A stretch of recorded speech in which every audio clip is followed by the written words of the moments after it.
Chemical গুদাম থাকায় চকবাজারে আগুনের ভয়াবহতার কারণ ওয়াহিদ ম্যানশনে ছিল না অগ্নি নিরাপত্তা, বলল তদন্ত কমিটি। বারবার বোঝালেও সরেনি গুদাম, দাবি রাজুকের।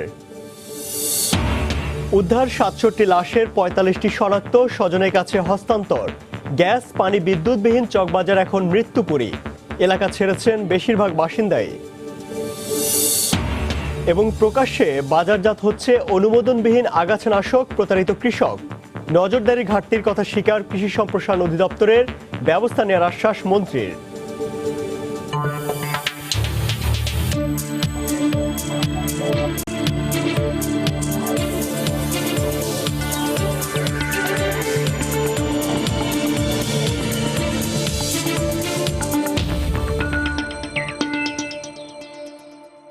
দেখছিলেন শিরোনাম। আমন্ত্রণ জানাচ্ছি দেশ ও দেশের বাইরে অর্থ বাণিজ্যের নানা খবর নিয়ে আমাদের নিয়মিত আয়োজন এসবার বাণিজ্যে। আর আপনাদের সঙ্গে আছি আমি ইমতিয়াজ আহমেদ। চকবাজারের চুরিহাট্টায় ওয়াহিদ ম্যানশন সহ বেশ কয়েকটি দোকান বিপুল পরিমাণ রাসায়নিক মজুদ থাকায় অগ্নিকাণ্ডের ভয়াবহ রূপ নিয়েছিল। সেখানে এই মুহূর্তে ব্রিফ হচ্ছে, আমরা সরাসরি চলে যাচ্ছি সেখানে। সরকারের নিকট সুপারিশ প্রদান করা। এখানে যে রাসায়নিক দ্রব্য থাকা বা এগুলো পরিদর্শনের জন্য তো সরকারের বিভিন্ন সংস্থার লোকগুলো দায়িত্বপ্রাপ্ত ছিলেন, তারা যথাযথভাবে দায়িত্ব পালন করেছেন। আমরা ইনফ্যাক্ট আপনার প্রশ্ন আমার এই তদন্ত কমিটির টার্মস অফ রেফারেন্সে আছে। আমরা যখন এই 5 সদস্য বিশিষ্ট কমিটি যখন কাজ করব, আমরা বিভিন্ন জনের কাছে যাব, এখানে কি ঘটেছিল, কারা কারা এটার জন্য পিছনে কি কি জিনিস কাজ করেছে, অবশ্যই সেগুলো এই জন্যই আমাদের আজকের ফিল্ডে আসা। এখন পর্যন্ত আপনারা কি পেয়েছেন? আমরা আজকে কাজ শুরু করেছি। আমরা এর আগে দেখেছি অনেক আগুন ধরেছে, আগুনের তদন্ত কমিটি গঠন হয়েছে, ঠিকমতো কোনো তদন্ত প্রতিবেদনই আমরা পাইনি এখন পর্যন্ত। আসলে এটার আলোর মুখ দেখবে কিনা? অবশ্যই আমরা আলোর মুখ দেখবো বলে আপনারা খেয়াল করে দেখেন, আমরা কিন্তু স্পটে এসেছি, আপনাদের সাথে আমরা ফ্রিলি কথা বলছি, লোকজনের সাথে আমরা মত বিনিময় করছি। আলোর মুখ অবশ্যই আপনারা দেখতে পাবেন। দাদার কাছে বলতেন কারা মামলা করেছেন এবং মানে কি মামলা হয়েছে, মামলাটা একটু বিস্তারিত বলেন। না, ধন্যবাদ।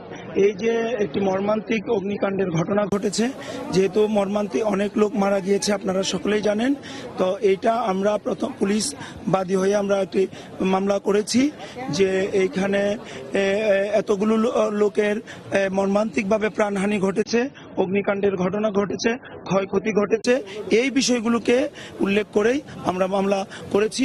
আমরা অজ্ঞাতনামা, কারণ আমরা যেহেতু এখন পর্যন্ত কারণটা সঠিকভাবে নির্ণয়ন করতে পারি নাই, তদন্ত করে আমরা এটা উদ্ঘাটন করব এবং উদ্ঘাটন করে এই মামলার আলোকেই যারা যারা দায়ী তাদের বিরুদ্ধে আমরা কোর্টে আমাদের পুলিশ রিপোর্ট দিব এবং সেই অনুযায়ী এটার বিচার হবে। যেহেতু এটি একটি তদন্তাধীন বিষয়, আমরা তদন্ত করে আপনাদেরকে তদন্ত রিপোর্টও আপনাদেরকে জানাবো। মামলা তদন্ত তখন আপনারা সেটা বুঝবেন যে তদন্ত কিরকম হয়েছে।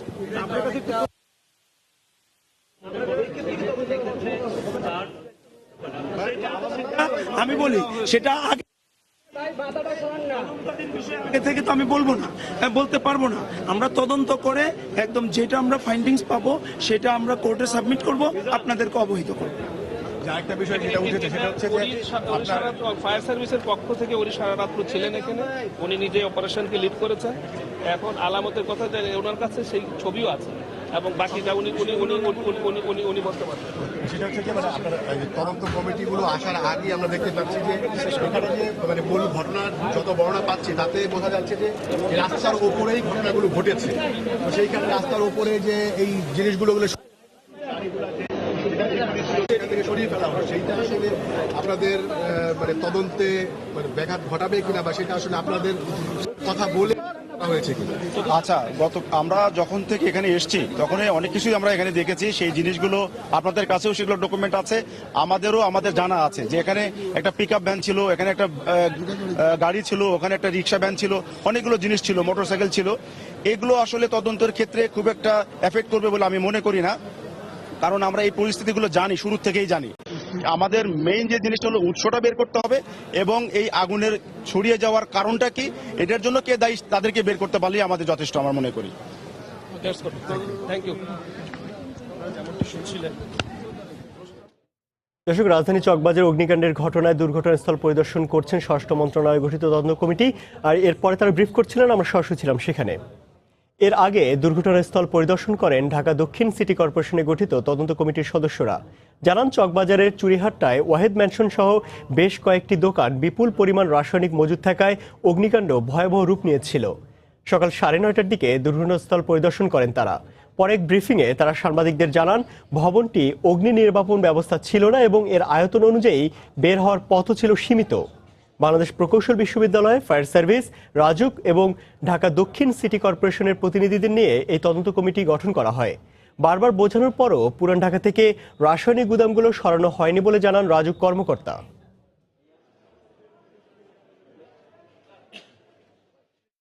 এক সপ্তাহের মধ্যে ভবনগুলোর কলাম বিমগুলো চেক করে একটা রিপোর্ট দেয়া যে সেটাকে চালিয়ে যাবে কিনা অথবা ওটাকে বন্ধ করতে হবে কিনা।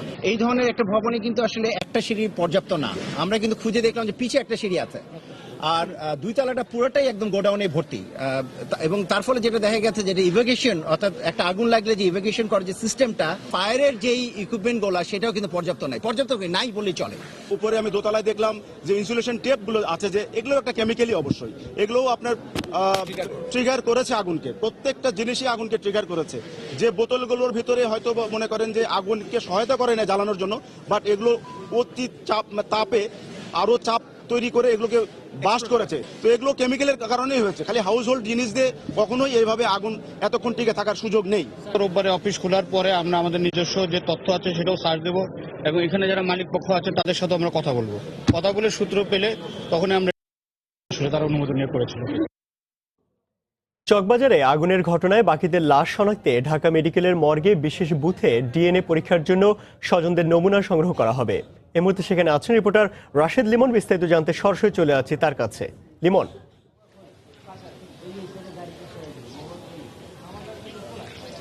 ইমতিয়াজ, যে 22টি মৃতদেহ এখনো শনাক্ত করা যায়নি, তাদের যে স্বজনরা রয়েছে তারা কিন্তু আসলে এই ঢাকা মেডিকেল কলেজে মর্গে যে জেলা প্রশাসকের পক্ষ থেকে যে তথ্য কেন্দ্র খোলা হয়েছে এখানে এসে কিন্তু তারা সকাল থেকে ভিড় জমাচ্ছে। এবং আমরা আগে যেমন জানিয়েছিলাম যে বেলা 11টা নাগাদ এই ডিএনএ পরীক্ষার জন্য সিআইডির ক্রাইম সিন ইউনিটের একটি বুথ খোলার কথা, এবং এরই মধ্যে কিন্তু আমরা দেখতে পাচ্ছি যে সিআইডির যে ক্রাইম সিন ইউনিটের প্রতিনিধিরা তারা কিন্তু তাদের আনুষঙ্গিক যে বিষয়গুলো, যে প্রয়োজনীয় জিনিসপত্র নিয়ে কিন্তু তারা আসলে এখানে চলে এসেছেন, এবং এরই মধ্যে তারা বসে গেছেন। এখন যারা নিহতের যে স্বজনরা বা নিখোঁজের যে স্বজনরা এসেছেন তাদের নিকট আত্মীয় অর্থাৎ পরিবারের কেউ, বাবা মা ভাই বোন, এমন কারো নমুনা সংগ্রহ করে ডিএনএ পরীক্ষার জন্য কোনো কিছু নমুনা সংগ্রহ করে তারপরে পরীক্ষা নিরীক্ষা করে, এবং এর আগে আমরা দেখেছি গতকালকে কিন্তু এই যে 67টি মৃতদেহ ছিল সবগুলো থেকে কিন্তু নমুনা সংগ্রহ করে রাখা হয়েছে, এবং এর সঙ্গে ক্রস ম্যাচ করলে তারপর আসলে এই যারা রয়েছেন দায়িত্বে তারা আসলে সিদ্ধান্ত নিয়ে তাদের পরিবারের কাছে মৃতদেহগুলো শনাক্ত করবেন। আর আজকেও কিন্তু আমরা দেখেছি যে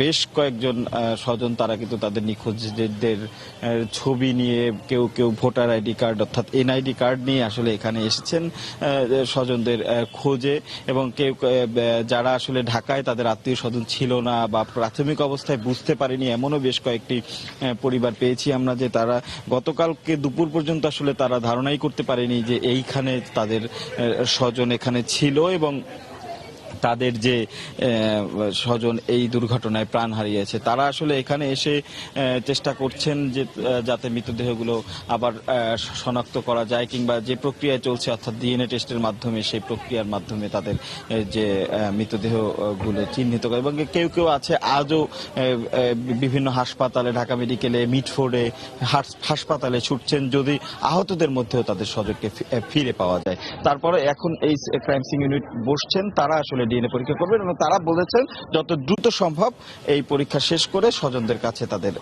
লাশ ফিরিয়ে দেওয়ার ব্যবস্থা তারা করবেন। তো এই ছিল ঢাকা মেডিকেলের থেকে আমার কাছ থেকে এখনকার মতো ইমতিয়াজ।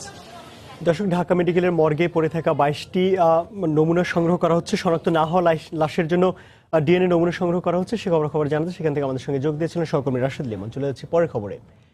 অগ্নিঝড় থেমেছে, কিন্তু রয়ে গেছে তার ধ্বংসাবশেষ। রাজধানীর চকবাজারে আগুনের পর পুরো এলাকা এখন যেন মৃত্যুপুরী। নেই গ্যাস, পানি, বিদ্যুৎ। জীবন ধারণের জন্য অনেকেই এলাকা ছেড়ে চলে গেছেন আত্মীয়স্বজনের বাসায়। আতিকুর রহমান তমালের রিপোর্ট।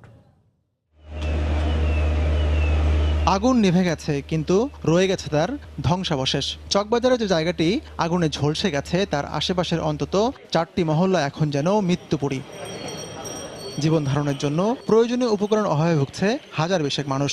নেই গ্যাস, পানি কিংবা বিদ্যুৎ। খাবেন কি আর ঘুমাবেন কোথায়, এ নিয়ে চরম অনিশ্চয়তার মধ্যে সময় কাটছে তাদের। কিভাবে মানুষের তো গ্যাস নেই, মানুষ কিভাবে খাওয়া দাওয়া করবে? আল্লাহ হুকুম যখন কখন আছে এটা বলা যায় না। ওরা বলতে হবে 4-5 দিন লাগতে পারে। ছোট ছোট বাচ্চা আছে, বয়স্ক লোক আছে, আমরা কিন্তু খুব বিপদকর অবস্থায় আছি। আমাদের মনে হয় যেহেতু আগুন এখন নিভে গেছে, এখন আগুনের কোনো সমস্যা নাই। আমার মনে হয় পানি এবং গ্যাস বিদ্যুৎটা মানে সংযোগ দিলে মানে সবচেয়ে উত্তম।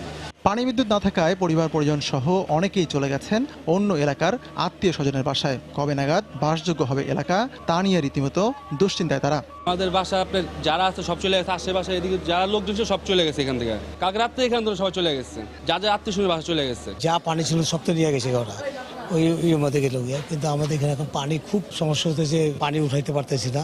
বৃহস্পতিবার দুপুরে উদ্ধার তৎপরতার আনুষ্ঠানিক সমাপ্তি ঘোষণার পর থেকে রাত অবধি এসব প্রশ্নের উত্তর খুঁজে পাওয়া যায়নি। তবে ধ্বংসাবশেষ সরাতে নিরন্তর কাজ করছে সিটি কর্পোরেশন।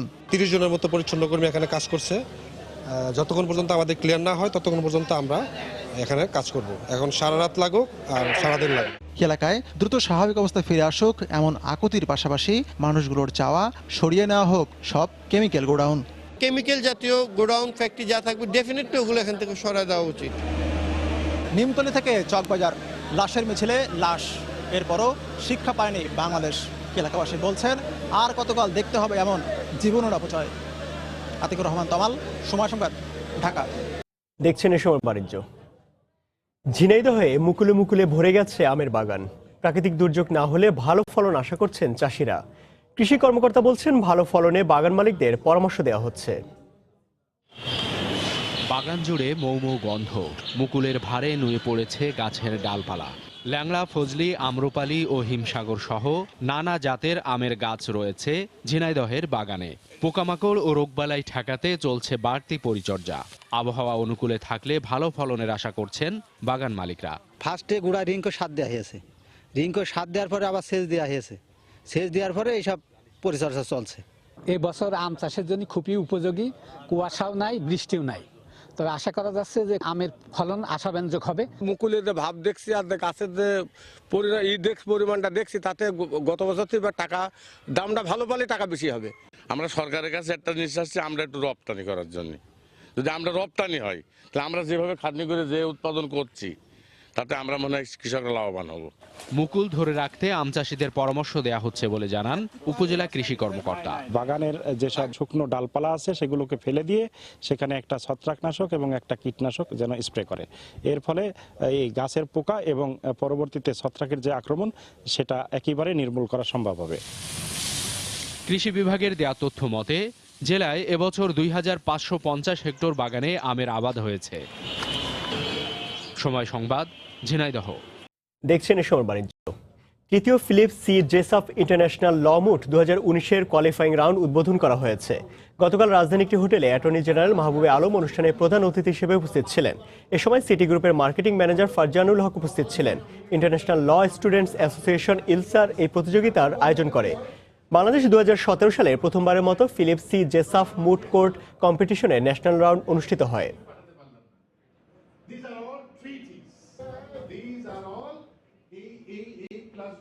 এ সময় বাণিজ্যের শীর্ষ সংবাদগুলো জানিয়ে দিচ্ছে আরেকবার। কেমিক্যাল গুদাম থাকায় চকবাজারে আগুনের ভয়াবহতার কারণ ওয়াহিদ ম্যানশন ছিল না অগ্নি নিরাপত্তা, বলল তদন্ত কমিটি। বারবার বোঝালেও সরেনি গুদাম, দাবি রাজুকের। উদ্ধার 67টি লাশের 45টি শনাক্ত, স্বজনের কাছে হস্তান্তর। গ্যাস, পানি, বিদ্যুৎবিহীন চকবাজার এখন মৃত্যুপুরী। এলাকা ছেড়েছেন বেশিরভাগ বাসিন্দাই। এবং ঝিনাইদহে আমের মুকুলে ভরে উঠেছে বাগান, পরিচর্যায় ব্যস্ত বাগান মালিকরা। আবহাওয়া অনুকূলে থাকায় ভালো ফলনের আশা।